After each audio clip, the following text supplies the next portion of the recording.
Welcome, today we're going to show you how to fix NVIDIA Installer Cannot Continue on Windows 11. So, why this issue is happening to you? So sometimes your NVIDIA driver is not updated to the latest version, and this app that you want to install needs the latest version of the NVIDIA drivers to actually run smoothly. So NVIDIA will stop you from installing because you don't have the latest version of the drivers.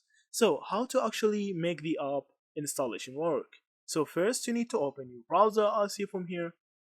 After that, search for NVIDIA drivers. So from here you need to hit on download, and now you need to search for the latest version of your drivers. So if you don't know your model, just search for your own laptop model and be accurate, because if you don't be accurate here, this may cause some problems. So search for the same type of card for you. For me it's GeForce RTX 30 series, GeForce RTX 3060 for specific.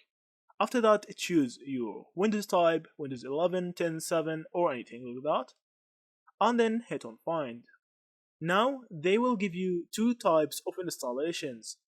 So there's the game ready drivers and there's the studio drivers. It's something similar for all of the drivers, but the game ready is actually for the people who want to actually play the latest games with the most or best performance. And the studio drivers is best or better for people who are actually using apps like Adobe Premiere or montage apps or video editing apps and things like that. So if you are using your laptop to work with it a lot, choose this driver, and if you are using your laptop to play a lot, use this driver. So after that you can hit on view, and now you can just hit on download to download the latest version of the drivers. I'll see it has released on 19 August. Now you can just open the driver and install it after the download finishes. And that's it. Thank you for watching and see you in the next videos.